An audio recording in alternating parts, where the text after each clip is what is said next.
So you know when you tell your kids about life before cell phones, how we used to run to the landline to see who's calling, and how we used to memorize our friends' phone numbers, and film cameras meant no second chances. We did school projects with encyclopedias, and we used maps, or worst case scenario, we had to ask for directions because plans weren't flexible. It's like we're talking about a different world. So much has changed, yet corporate rules are still pretty much the same, despite technology making it easier than ever to evolve. Working parents are required to play by the rules designed for a world that doesn't exist anymore. But what if all of that could change? I'm your host, Madge, and this is Moments.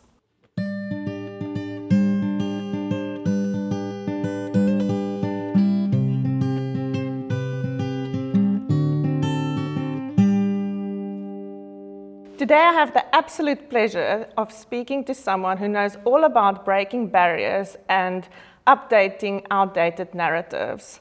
Vanessa Raphaely, welcome to Moments. Oh, thank you. Vanessa is a mom of 3. She was the editor of Cosmopolitan magazine and the director of content at Associated Media Publishing. One of her most notable accomplishments is The Village, a Facebook group that brought South African mothers together in the most amazing way. In the same space where social media trolls are dominating the conversation, camaraderie, compassion, and crying on each other's shoulders is the name of the game. Vanessa, you're such an inspiration. Thanks for joining me today. It's a pleasure. Vanessa, modern moms are caught up in the most impossible paradox. We have to work like we don't have kids, and we have to parent like we don't have careers. Have you personally experienced that? Well, of course I have, because I'm a working mother and have been for the last 25 years. We all have. Of course, in South Africa, it helps if you're part of the lucky few who are privileged who can have another mother to help you. But all of us, I think, strive to succeed and always have to put that balance in the picture. How much it means to us to achieve our own dreams and goals, and at what cost to our family, our children, and that part of ourselves that is mothering or parenting. That's so true. So back in the day, women accepted these rules because they had to prove their worth in a man's world. Your own mom, the legend, Jane Raphaely, wrote in a book that she barely took maternity leave. And today that's a rarity for even like the normal people like me. Would you say that was just the price to pay to stay in the game back then? She was so unusual. There were so few of her in the game. Yeah. I mean, I am 60 years old, and I arrived on the day of the first edition of Fair Lady. And she was not a practiced editor at the time, and she was English, and she was a young mother, so she had to prove herself. I think actually, unfortunately, nothing's very much changed. We still have to compete as if things were equal, and yet they're not, because of the invisible and visible work that women do that men don't. Of course, that assumes that you have a partner who may or may not be helping, certainly may or may not be pulling their equal weight. But in this country, unfortunately, the reality for most is that there are, not for most, but for many, is that there are so many single mothers. And then it is you against the world. And worse than the world, I think, really is you against your own inner critic, your own sense of punishment, punitive voice that says you should be doing more for them, for it, and less for you. And that's where women have found themselves. And on that, I think nothing's changed. Possibly it's even got worse as our market has shrunk, as as opportunity is not manifested as it should for all women of all colors, races, and creeds in this country. In many ways, I think it's worse right now. In some ways, we actually have come a bit of a way. So we're not wearing pantyhose to work every day. And COVID did kind of bring about some change in terms of working from home. But why do you think it's so hard for companies to adapt? I think because there's no fat in our economic system. If we were in a more buoyant economy, we would have a very different story. Because risk-taking and enthusiasm and optimism are essential for thriving. You have to have those factors at play. And so much of South Africa is in post-traumatic shock still today, whether it's from our apartheid history, or whether it's from COVID, or whether it's from the Zuma years. It's been a very long time since we had economic winds blowing in our favor. So too much of what any entrepreneur in this country is doing is just struggling to survive. And that means the restriction on grand gestures, and it shouldn't be a grand gesture to invest in 50% of the population. But often if you've got, if you are yourself struggling to achieve your own goals, it's hard to give someone else a break at the same time. So we're caught in this loop of economic stagnation and bad management. That being said, I still think South Africa is an incredible place for a resilient entrepreneur. It's still a place where there are many ways to sell a pot of soup. And entrepreneurship, I think, for most of us, as we've watched corporate life shrink and change and become more closed off, actually, I think entrepreneurship is more and more important. And possibly that's what we should be teaching at schools and in tertiary education. You're so right, Vanessa. And the sad reality is that we see mothers giving up dream jobs, giving up promotions, or leaving the workforce altogether just to spend more time with their families because it's not mom compatible. You know what I see? I see everyone hustling. I don't see people giving up. I see people making a plan. I think there's a part of South Africa which is, I don't know if I can say this, but fokvoort and markeplan. Yeah. It's something where I see the time of relying on an employer as being over. I see people with side hustles turning into main hustles. I see people trying 1, 2, 3, 4, 5, 15 ideas of ways to put the extra into the family pot. I think in the absence of a corporate ladder that we can climb, the expectation that either business or the government will offer us a clear path forward, people have become very self-reliant and humbled as well. I mean, I know for sure with myself, when I walked out of my big job and said goodbye to a regular paycheck, to dividends, to business class travel, to an assistant, to all the things which reassured me that I was on track, I had to face the fact that I was on my own. And I thought at that point, I'm a 50-year-old white woman, no one is going to employ me. I was right, actually. They wouldn't only not employ me, they wouldn't take a phone call from me. And I had to face the fact that I was on my own. So how do you, even with all the luck in the world and privilege, which I've said I'm the beneficiary of, how do you make a go for yourself?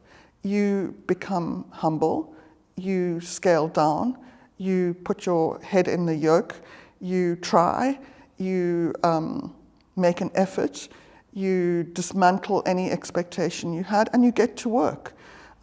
Sometimes it really doesn't work. It can take a long time. I tried many ideas before I stumbled on my next path. But all of those lessons, I think, are common to every single self-starter.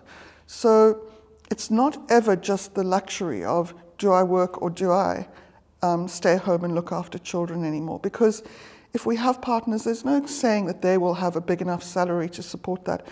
And also, I think in the ways we have come as expectations of ourselves, we do have our dreams and our drives, and we need them as well.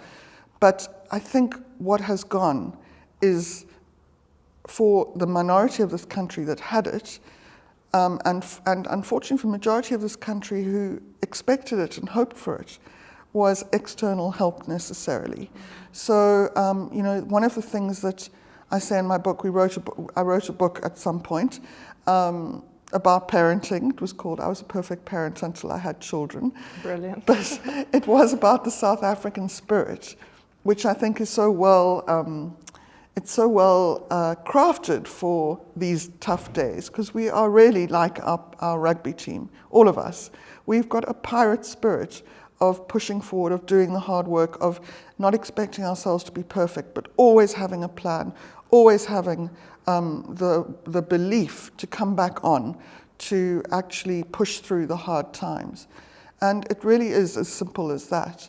You are so right. And what you just said about not getting that phone call or not having that opportunity as a 50-year-old woman is such a frightening thought, because women serve by default. The skill set that is lost in the corporate world by not looking at women in their 50s and 60s, that has a direct impact not only on the backbone of our society, moms, but also on their mental health and our economy as a whole.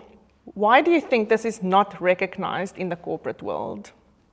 I think it's very simple. I think the fodder of big corporates are young people who are unencumbered, who can be hired for cheaper and who can work harder because they don't have the compromises of parenting and of aging. And as I said, the economy is such that everyone is looking for a cheaper win. In that situation, experience, talent comes with a price. But I think that it's so easy to bemoan the situation we find ourselves in. It won't change anything, because you can set your shoulder to a corporate to try and change it. You will be an ant. It takes a lot to shift old norms and how they were. What I think sometimes we have to do is take a deep breath and look at ourselves. The success stories that I have seen have not been people in their 50s or 60s, 40s, 50s or 60s being promoted and ending up running big corporations. It's people who often were bounced out by no will of their own. They aged out because they became expensive, or because they were not the right color, or for whatever reason, were left to their own devices out in the desert, and who actually had to mark a plan.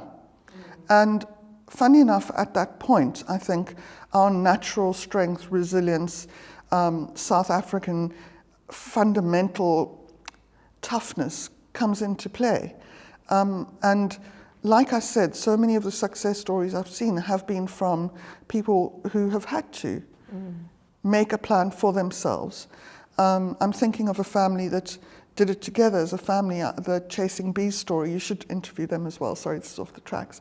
But I'm thinking of a family who did it, who started off by selling a house, by moving to a cheaper town, by starting up in, they had fashion experience, starting up in pop-ups, and built their brand from zero to a huge national brand now, just by hard work, but also by humbling themselves, by picking up the suitcases and by schlepping those rails of clothes to pop-ups at the start of the morning and sitting there until the end of the day.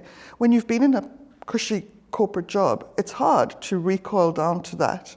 But yet often that is the only way and the best way. Because self-sufficiency and independence is actually something so precious. When you think about that, when you think about building something as a family together, or building something from home again, of course there is massive sacrifice. But when you talk about how you try to balance the two things, work and family, often coming back to the home, starting with that bowl of soup, how can we all sell this, is actually the best and most healthy way to do it. And if you think of the immigrant story in so many countries, that's how they do it. If you think about the corner stores, and how corner store parents, 3 generations down, have neuroscientist children, or doctors, or dentists. That's often the way they did it. So I think one of the dangers that we have as women, or as frustrated people in a country without massive support from government, is to bemoan the fact of how it is, but yet to carry on trying to achieve within those frameworks. I really would say sometimes it takes stepping or being pushed out to actually find a way. Yeah. It's taking that risk that's the biggest challenge. Unfortunately, sometimes you don't have a choice. And life is risky. You know, I often think it would be lovely to be born in Sweden, you know, but we're not. We're not. We're here. And so those things, that flexibility, resilience, ability to think divergently, ability to put ego and to put dreams on hold to gain another dream, I think is a necessity in South Africa. I mean, the way you would go mad here is to say, if only. Yeah, no. And there is no if only. No. In South Africa, it's such a wonderful place to actually live and raise kids in, because I very often feel like the diversity and the challenges and the triumphs that come from those challenges are so unique. And you've mentioned our resilience before. I don't know how people in other countries actually teach their children that, because our kids are faced with dire situations. Every day we see unemployed people next to the road and so many other things, but we also have this incredible hope, and we come together in the most amazing ways. And I love that. I love sharing that with my kids. I think the world has gone personally, I think the world has gone mad. I think that there is no grass is greener elsewhere, actually. I mean, I think that we've had such a long time of believing that this is a terrible place to live. The only shock is that other places have their problems as well. That being said, a child's strength comes from parenting, I believe 100%. It doesn't take two parents, doesn't really take a village. It takes one parent, one adult who believes that there is a solution to whatever problem faces you. Not an adult who thinks that they can wipe away every problem, because that's not life. We know that helicopter parenting, that lawnmower parenting, that hothouse parenting, all of these things don't work.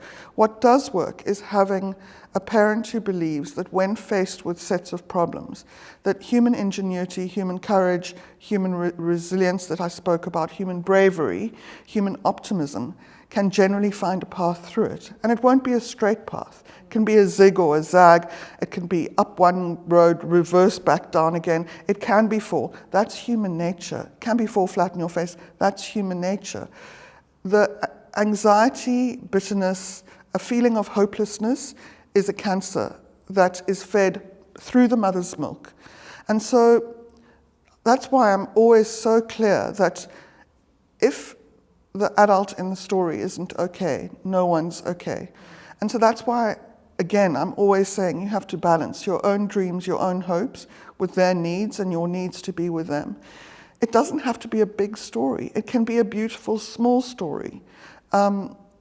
When I was at my most depressed and my most hopeless about my children, and I promise you I've had 4 actually. I've had 4 teenagers, and so I know about hopeless, I really do. But I went to a psychologist who told me, have you educated your children? Have you given them a roof above their head? Have you got enough for a hospital plan? You are winning. That is entry-level, good parenting. The rest is up to you. And so I think often we're very hard on ourselves as parents, because this is a tough world. It's not a world that affirms us all that easily. But what you can do is say, I am good enough, my dreams are worthy, and my children are worthy of being loved. Let me get to work. And it's rich coming from me, I know, because I am a child of privilege. But I have watched and admired and seen. I know we are a country of people who do that. Years ago, we were launching Oprah magazine, perhaps you remember, and we did some research, and we asked, I think it was 8,000 women who were the potential audience for Oprah, who their role model was. And I was very anti this story, this question, because I thought, oh, it's going to be Madiba, of course. And it wasn't. And maybe you can guess who the role model was. it was their mothers. Their mothers. Mm. And those mothers, because of the demographic, were largely domestic workers. And again, that comes back to the dream. If the mother makes a plan, and if the mother parents with hope and optimism that either through herself there'll be a better day, or for her children there'll be a better day, that child has a chance. And that's all you can ask for in life, is a chance. That's so beautiful and so inspirational, Vanessa. So moms who are stuck in a working environment that that's not compatible to her needs, what practical ways can she advocate for change? One of the most powerful ways, of course, is to form a collective, is to gather people around you. That's why I started the village. My daughter always jokes that it was because she was such a terrible teenager that I needed some friends to help. And so as a result, I have 63,000 friends on Facebook now, 160,000 on Instagram, 50,000 on subscription. My daughter says she's still not sure that's enough. She's 25. I said it better be enough. But joking aside, the only way you can ever achieve any kind of change is to find your village and find your voice. And so what I would say in any situation that appears to be unfair or where you appear to be voiceless is do those two things. It's actually very good advice for women as we age because we become invisible, as we all know. We wear the cloak of invisibility, and the only way out of that is to have a constituency. So you need to gather people around you. If there are enough women in that business that have the same need, and if they are determined enough, they can shift it somewhat. That being said, as I said in the beginning, I think it is difficult to change when people are watching their own pennies. But if you are voiceless, if you are isolated, you're never going to be happy. We are meant to be connected. Network effect, where we reach out and hold each other, is the only way that human beings can survive. So for me, the only way you could do that is find other like-minded souls, gather together and find your voice. That's so true and sound advice. My last question is, how can women in management positions help the women on the ground? How can they assist in changing the narrative for working parents to be more friendly environment for mothers? You know, I found that kindness is a superpower. I think if you are talking about ways to actually thrive as opposed to survive, you cannot do it without, in the words of the great Diana Ross, reach out and touch somebody's hand. So the first thing you have to do is continue to be open-minded and open-hearted to other people. You know, people often ask me how the village over so many platforms manages to stay supportive and unhostile.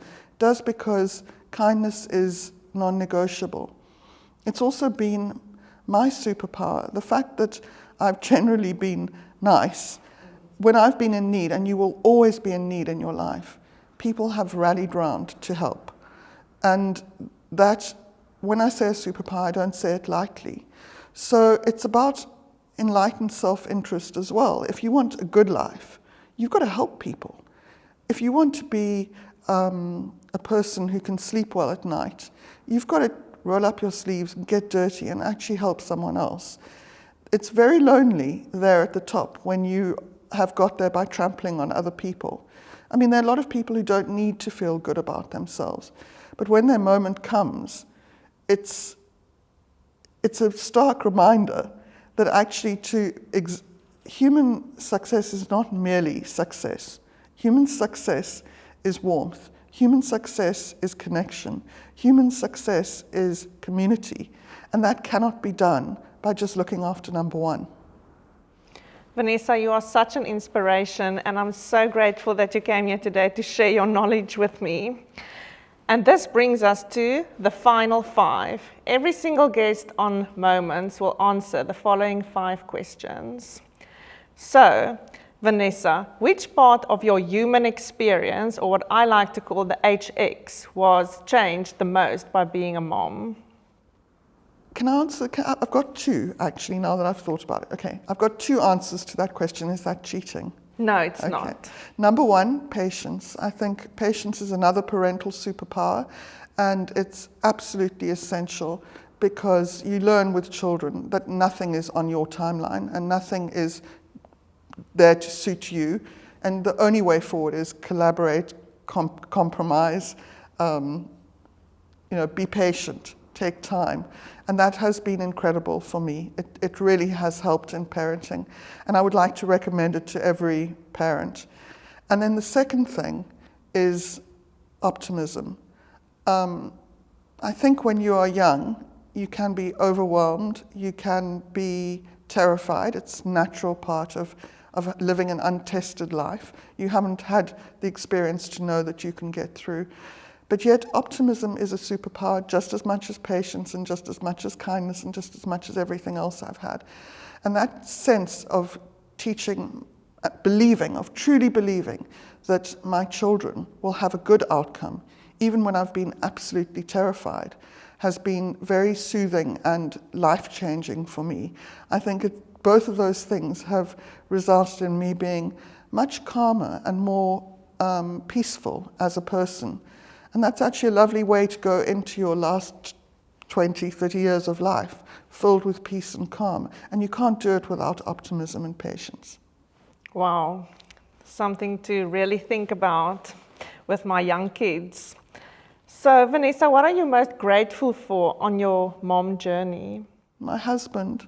I have the most wonderful, I really have the most wonderful husband. He came to me at a point when my hormones were saying enough with movie stars, enough with movie producers, enough with bad boys with private jets. I had those.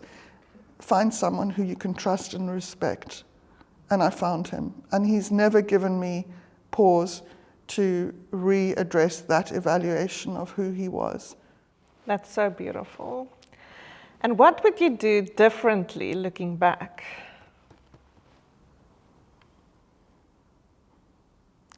I don't think you can do anything differently. You live in the moment.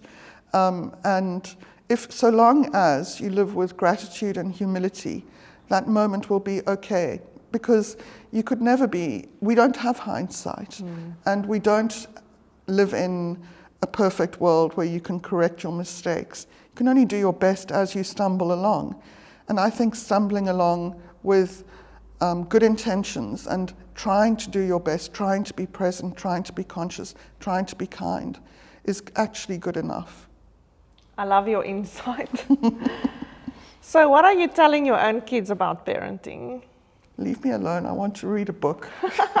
And please, will you bring your mother a nice cup of tea or a scotch on the rocks? Sound advice. Okay, another thing I tell my children is I've spent more on you than I would have if I'd gone skiing every year. Can you not be nice to me?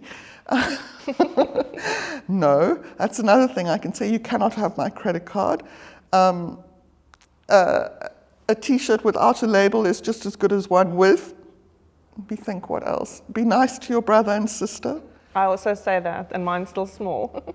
So the thing that I wish for more than anything is that they love each other and they have each other's back and they are each other's greatest supporters, cheerleaders, and that they forgive them, because I think true love is more to do with how much you forgive someone you love than how much you love them. And I hope they forgive each other for being imperfect, and yet they have each other's back for the rest of life, because I have a very good relationship with two of my siblings, and I couldn't be without them. That is every mother's dream. Yeah. My kids are 5 and 7, and they fight every single day. So when I hear someone with older kids say they hope they'll have each other's backs, I definitely have the same wishes for my kids. My advice as a parent trying to nurture that is to be present for each child face to face. make time, unique time for each child, so that that child always knows that they're acknowledged, that they're heard, that they're seen, that you are uniquely connected to them. My own mother says her only regret is that she didn't spend enough time with us alone. And I think that really does help, because it's not hard to forgive a parent if they fail. It's hard to forgive a parent if they let you down, if they don't listen to you, if they don't hear your pain, if they write off your grievance or your fears or whatever it is. And, you know, I come from a generation where it was very much like smile and wave, you know, just buckle down. And that's one thing that I would say, is that if you can connect individually with each child and hear them, often when they are bitching about their siblings, because it's natural, but make them hear that not at the cost of another child, but that you are there for them, that can really help. Thank you. Very good advice. My last question is, what is your North Star when you are making parenting decisions? My North Star in everything is really hold up a mirror to yourself. You're alone in bed at night. You're going to go to your grave alone. Who do you want to be? And so I try always to do myself proud. I always think I am my own role model. I don't want to have regrets for myself about the choices I've made. And I think if you've listened to me for this time, you'll hear what the value systems are that drive me. But I really don't, and I promise you, I really don't care what other people think of me, because I assume that my own inner critic is tougher than anyone else could be. So I hold up a mirror to myself and I say, are you good enough only for yourself? Have you been kind enough only for yourself? Have you been patient enough and humble enough only for yourself? And if the answer is yes, and could be that I put the bar quite low for myself that day when the kids were young, some days I was like, okay, the only thing these kids are going to achieve today is that they have brushed their teeth. That's good enough as well, because being kind goes inward as well as outward. Vanessa, thanks so much for joining me today. I've definitely learned a lot from you, and I'm very sure the listeners will too. Thank you for having me. It's such a great honor. So the future is not about choosing whether you're going to be a great mom or a great professional. You can definitely have both. It's just about rewriting the rules, and the rules are what you make it. You live the life you create. Until next time, bye. I was told to sleep when my baby sleeps. Sibu says at 6 months, baby should be sitting up. The group chat says their babies sleep through the night. They say it's important to show control at all times. Sometimes I wish away the tough times. Yo, but sometimes I wish I could relive them again and again.